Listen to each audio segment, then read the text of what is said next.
a damn good thing. Speaking of the chamber, that's exactly what Rollins and Cody will be doing. They're on the Grayson Waller effect. I'm assuming there will be some storyline implications coming out of that. I pray to God that there is. So that is one of the things that's happening on the chamber, which right now we're looking at 4 matches. And the chamber matches are going to be basically doing most of the heavy lifting here. I guess we'll get into the preview and predictions because there's not a lot happening on the show on Saturday. And you mentioned the men's chamber. This is for a shot at Seth Rollins at the World Heavyweight Championship. Drew McIntyre, Randy Orton, Bobby Lashley, LA Knight, Kevin Owens, and Logan Paul. That's a stacked men's chamber match, one of the more stacked matches in recent memory. I know a lot of people, Drew, are going with McIntyre to win this. And if I was to give you a scale of most popular to win this thing, down to the least popular, I would say Drew McIntyre, Randy Orton, and then the dark horse here, LA Knight. It could be any one of those 3 guys, and we have to factor LA Knight into this thing because, that whole CM Punk missing for the next 6 months or so is a big gap on Monday Night Raw. This is why I could see Randy Orton win the match because they're going to need somebody. If Cody's going to win the world, I'm predicting Cody to win the world championship. Cody's going to win the world championship. That would effectively make him a SmackDown star. So you're going to take Cody away from Monday Night Raw. Who's over there to fill that gap on top of CM Punk being injured? Maybe Randy Orton wins it. Maybe LA Knight wins it. Maybe we don't win. Maybe we don't go with Drew McIntyre winning it. Who knows? Yeah, I said this last week. I said, you guys really got to start reading between the lines. If the plan is for Cody to win the undisputed WWE championship, great. But that leaves a gaping hole. Yeah. On SmackDown, on Monday Night Raw, because you have CM Punk, Cody Rhodes gone, essentially, CM Punk down to injury. And, that's your 2 biggest draws on Monday Night Raw next to Drew McIntyre and all that other stuff. So someone's going to have to fill that void, and I think that void is Randy Orton. My prediction is Randy Orton wins this chamber. That's me. That's pretty interesting. A lot of people are going with Drew, claiming that he is doing the best work of his WWE run right now. His social media game is on fire. He beat Cody Rhodes. You could look at that as a potential to him not winning the chamber because he got a huge win over the number 1 contender for the biggest title in the entire company. But as far as McIntyre, you can't really give him the win and say, yeah, man, I'm going to the Vegas betting odds and I'm going to fucking put everything, the house, the kids, the dog, the wife, the house, the kids, everything on Drew McIntyre. You can't do that because his contract situation, he hasn't signed a new contract yet. So I don't know if WWE is going to lure him with a world title run to maybe get him to sign. But you got to think in the business mind, why would WWE give him a world championship title win at their biggest show ever and him not sign a new contract yet? So that's going to be a huge question mark going into Saturday night. Well, here's the deal. I saw so many people being like, oh, WWE doesn't push the people they're going to be getting rid of soon, everything else like that. Bullshit. Adam Copeland had a main event match on SmackDown, his retirement match, and he was pushed way before that too. Brian Danielson was pushed and then was on his way out. Those are just the 2 that I can name off the top of my head. Adam Cole was pushed heavily by WWE and NXT. Never showed up on Raw or SmackDown, but he was pushed heavily by the third brand. So bullshit. Drew McIntyre being in the chamber is just Drew's doing the best work of his career. This is, I think, a little bit of a nudge to be like, hey, look at what you could have. Look at what you could be doing. But I think, and I said it, and it took Sean Ross Sapp to report it for you, geeks and everybody else that you like to call them, all the people, to take it seriously that Drew has not re-signed with WWE yet. And I think, truthfully, the stuff that happened at Clash at the Castle is bothering Drew McIntyre and has. He feels like he should have won the championship there. I don't necessarily disagree with him, but it wouldn't have gotten Roman to 1,000 days, so that's a problem. And I think WWE wanted to get there, but I think this has left a bitter taste in Drew McIntyre's mouth. And I think Drew McIntyre is going to do the best for what's best for Drew McIntyre and his family, and that's to get either a lucrative contract from All Elite Wrestling and show it to WWE and say, this is what they're offering. That's just smart business. So I don't think it's signed, sealed, delivered that Drew McIntyre is going back to WWE just yet. I think it's probably best for him to stay. I don't see him doing much of anything over on AEW side. Tony Khan doesn't need him. But if that ends up happening, good for him. He's going to make bank anyway. But I feel like he's happy where he is right now. I feel like everything's kind of gelling. I think they want to keep him. I think he wants to stay. And someone in the chat just said, Drew McIntyre is the only Monday Night Raw star in that men's Elimination Chamber match, which I did not piece together until I just read that like maybe 15 seconds ago. Yeah, and that's pretty fucking crazy that the entire Raw Championship match is being contested with 5 SmackDown guys. And that's whoever said that was my next point. And I said this last week. You guys got to start reading between the lines. One of those men is the only man that can represent Monday Night Raw. And they're basically telegraphing this victory. And WWE doesn't do that. So something's going to happen. If Drew McIntyre wins this, so be it. The WWE just telegraphed it and this was a throwaway chamber, but I just don't see that being the case because they've already given you, in my opinion, who's winning the women's. They're just going to throw the men's at you too because there's no way Becky Lynch is losing. No. And now Drew McIntyre is the only man from the Raw brand that's in this match. Something stinks. And another aspect, guys, I know we are very on point with a lot of what we talk about here, but I think neither one of us have been able to figure out what Randy Orton's doing at WrestleMania. So going back to what Drew said and him predicting Randy Orton, Drew McIntyre basically could go and have a match with Sami Zayn at WrestleMania, and he'll fit right into the card. You can't do that with Randy Orton. What is Randy Orton doing at WrestleMania if he's not winning this chamber match? Right. And that's the biggest thing. Like I've seen people say Randy versus Nick Aldis. Get the fuck out of here. Listen, I said that too. I don't want to laugh well, at that. You can get the fuck out too. I mean, give me a break. They got to get Nick Aldis out of that position some way. Sure, but Randy and Nick at Mania? Why not? It's a SmackDown match at best. I love Nick, but come on with that. LA Knight, he can. What is LA Knight doing? I felt like maybe LA Knight and Logan Paul get set up in the chamber match, but what are they doing with Kevin Owens? It's just right back to the same question with Randy Orton. What is Kevin Owens doing at WrestleMania if he's not in the United States Championship picture? And KO's had a hell of a run at WrestleMania. So if KO doesn't get something magical or big time for this year's WrestleMania, so be it. I'm just saying KO wrestled Steve Austin at WrestleMania 38 and won the tag team championships in the main event of He main evented back-to-back WrestleManias, okay? Which is damn near, there's only a handful of people who have done it. And not to mention winning the tag team championships with your best friend and having Stone Cold Steve Austin's last match in Dallas. Give me a fucking breaks. If Kevin Owens doesn't do something, it's okay. I mean, he'll have a match, but if it's not high profile, it's okay. Yeah. KO's got enough equity built in that he's going to be just fine. But I think the chamber match is going to be very telling because I think there's going to be feuds intertwined. I think KO might have a program with Bobby Lashley, possibly. Or maybe we're going to get what is the Authors of Pain and Karrion Kross's team? The Final Testament?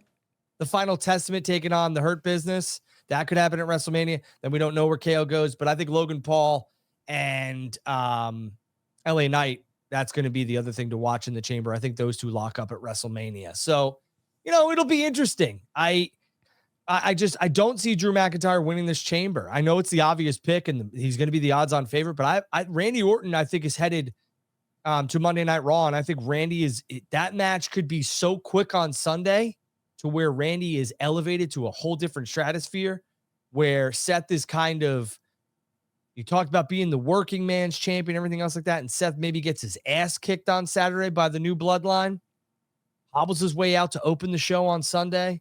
Randy's music hits, a little quick RKO. Randy's holding that World Heavyweight Championship to kick off WrestleMania night 2. I'm just saying. Yeah, listen, you make sense. You're batting pretty decent tonight. I will say this about Randy Orton, though. I'm kind of greedy. I would like Randy Orton to stay on SmackDown because if Cody's winning that championship, I just have fantasy booking, imaginations about Randy Orton and Cody Rhodes having a program on Friday nights with that WWE Championship on the line. Well, that's the thing. It's tough to give up, man. Yeah, when they pulled the Rock and Roman card, it was like, okay, we could see Randy do something here. Randy could take on a member of the bloodline, all this other stuff. But now, Randy versus Solo makes no sense. Solo's intertwined now on the other side. He's so intertwined with his family that I don't know if Solo has a match at WrestleMania. I think Solo might be in the corner of the bloodline. He don't need a match. Right. And that's the thing. Like, they have done this so well where Jimmy and Jay are having a match at WrestleMania. Rock and Roman are either tagging or having singles matches at WrestleMania. And Solo doesn't need a match. He could just be in the corner. I mean, it's brilliant. And people won't be like, why isn't Solo wrestling? He doesn't need to at this event. I know it sounds crazy, but he doesn't. Maybe Randy Orton versus LA Knight at WrestleMania, and we get Kevin Owens versus Logan Paul for the United States Championship. But then you're going to risk, because Randy Orton's a babyface and LA Knight's a babyface, you're going to risk turning Randy Orton heel, which I don't mind. But yeah, maybe, I don't know. Maybe I'll break a little news here if you want to. Sure. I do know that the talks have heated up in terms of writing for Damian Priest to cash in his Money in the Bank contract. And I know that obviously it's like, well, no, duh. His contract ends in July, a year to the day. But I'm telling you, it's become more and more. They've been more and more aware of the situation and writing for it for WrestleMania and or Backlash. I mean, he ain't going nowhere. No, he's not going anywhere. But what I'm saying is, I think that contract, not Damian Priest's contract, the Money in the Bank contract, they want to cash that in either at Mania or at Backlash, because they don't want him holding on to that championship contract all the way up until their next Money in the Bank pay-per-view, because then it would take away from whomever wins that Money in the Bank that year. And I think that could possibly be Cody. Well, it could go to McIntyre if that's the case, because that's the contract would have been. Yep. I mean, yeah. Well, it could go McIntyre Rollins at WrestleMania, and then like Rollins did at 30. What was it? 33. 31. 31. I don't know why I got mixed up with 33. He could do the same thing that Rollins did and cash in, make a triple threat match right at the end of the match and steal the win and pin Drew.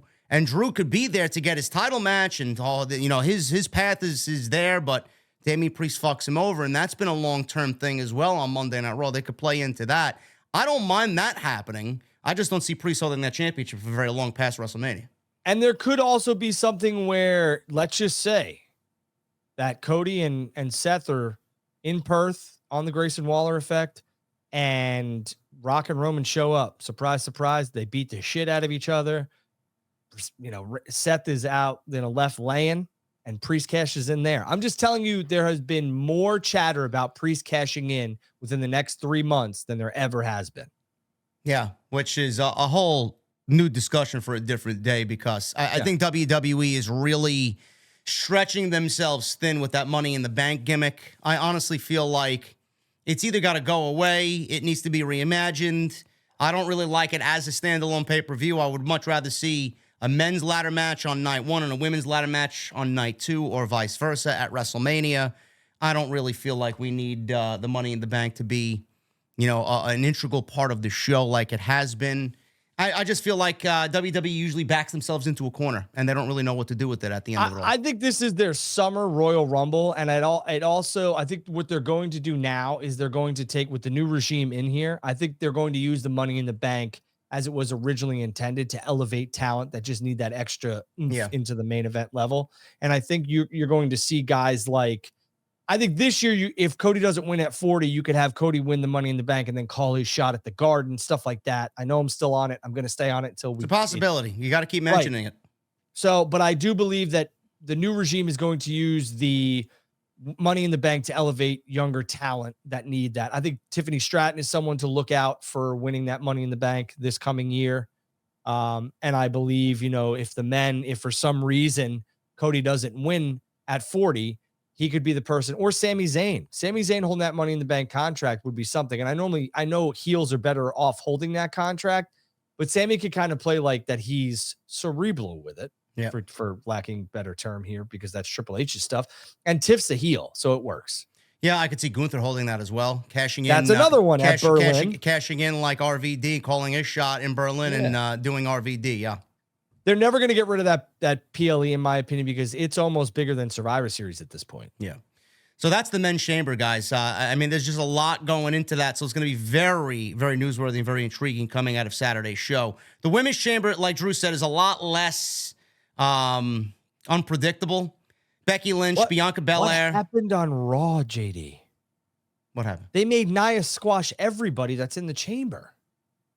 Yeah, I glanced over it because I hated that entire fucking segment last night. But how does that make any sense? I was talking to Blake this morning, and I had missed it myself, and he's like, "Go back and watch it." And he's right. She squashed everybody.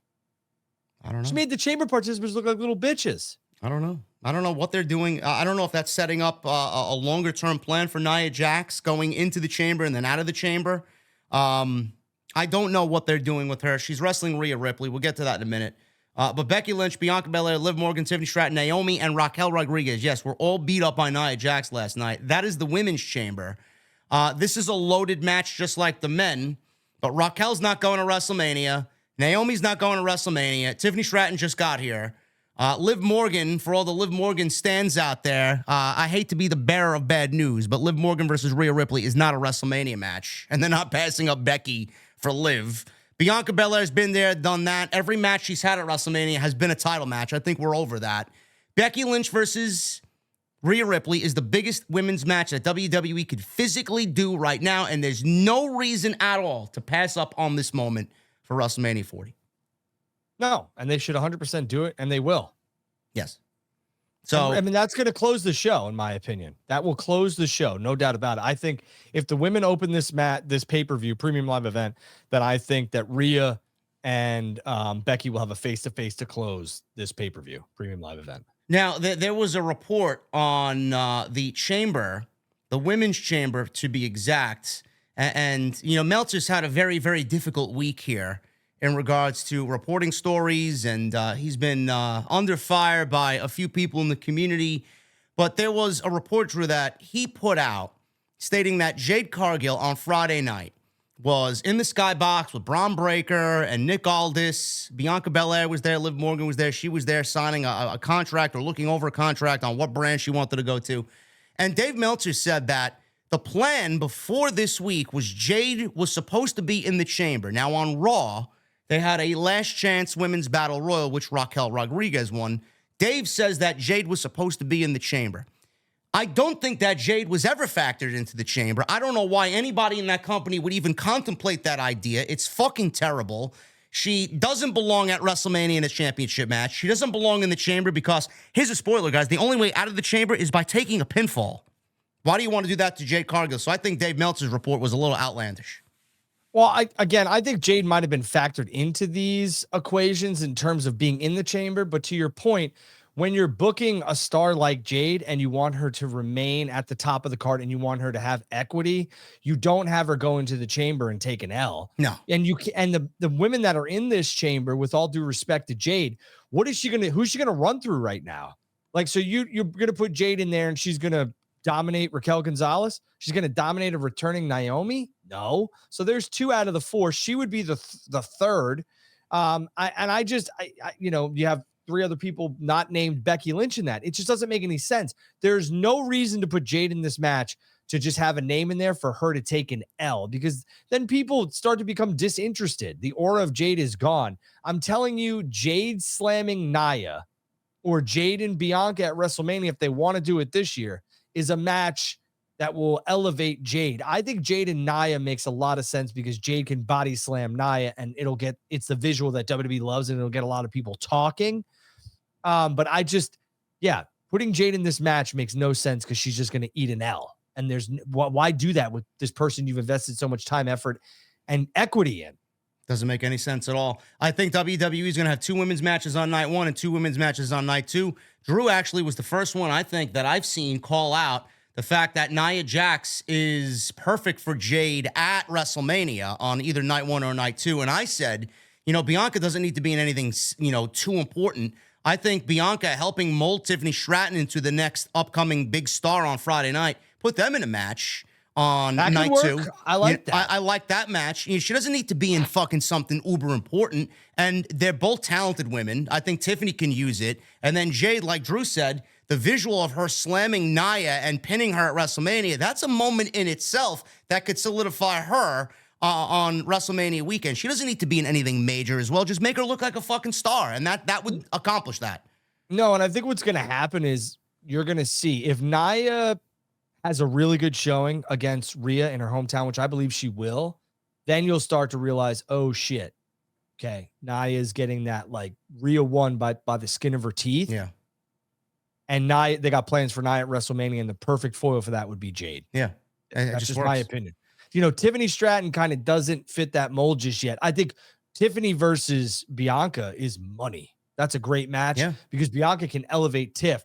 Bianca and Jade is something that I want next year at WrestleMania when Jade has a ton more equity and a ton more steam behind her, and that match has a championship attached to it. That's me. It's the same reason why you guys, I don't know why you're rushing towards Rock Roman this year. It doesn't need to happen this year. Next year is the perfect time to do it. Same thing with with Bianca and Jade. It's not the right time. Jade's not anywhere close to that being ready. So next year, she should be, by all accounts. I would much rather see it next year. How about this box office for next year, whether it's Minneapolis or whether it's Vegas? Rock and Roman, all right? Punk and Seth, maybe. Maybe you get that at SummerSlam. But Jade and Bianca. And then on the other side, you could have Cody versus Roman. Cody versus Randy. Whatever you want to do. Maybe Rock's not involved. But again, you probably won't get Cody and Roman again. But Cody and Randy, Rock and Roman at 41, and Jade and Bianca, man, that's money. That's big box office. It is. It really is. I mean, that's way too early to be talking about it. It's not out of the realm of possibility where we can't start fantasizing about WrestleMania 41. But yeah, that's going to be something we talk about. Obviously, I could see that being a discussion after WrestleMania to see where things play out. But yeah, Jade Cargill and Bianca next year for sure. I think those two situations for those four ladies are the way to go. Rhea Ripley versus Nia Jax for the Women's World Championship. No doubt in my mind, Rhea Ripley's winning that. Really nothing more to that. And then the tag team championships are on the line. Judgment Day, Finn Balor and Damian Priest will defend those tag team titles against what they are now calling the new Catch Republic. I have to get used to that. I prefer British Strong Style, but it is Pete Dunne and Tyler Bate who beat DIY on Friday Night SmackDown to get this opportunity. No doubt in my mind that Finn Balor and Damian Priest will win. As I did say, and I think Drew and I had discussed this already as well on this show, R-Truth and Miz will be winning those tag team titles at WrestleMania from Priest and Balor. 100%. I mean, that's what's going to happen is that's the visual of, and WWE loves to do this. That's going to be R-Truth overcoming his bullies. That's exactly what it is. And and I think that's when we start to see the true cracks in the foundation of Judgment Day, because Judgment Day has done pretty much everything you can do without taking over some singles championships in terms of the men. And I think JD and Balor stay together, but I think Priest is gone. Yeah, so I could see that too. I think we've been discussing that as well. Again, it all really depends on what happens with that briefcase as well. How does that factor into the breakup? You know, does he cash it in and do they screw him over? I don't know. I don't know what's happening there, but again, you know, for all the people that say, "Oh, where's the story in WWE?" I mean, we just talked about several different aspects of story. What the fuck are you talking about? You know what what I'll never understand either, and this is not a shot at anybody in particular. This is not. I'll just come out and say it. This is not a shot at Jesse. I don't understand how a lot of these content creators come out and they're like, "Oh, I don't watch WWE." Oh, okay.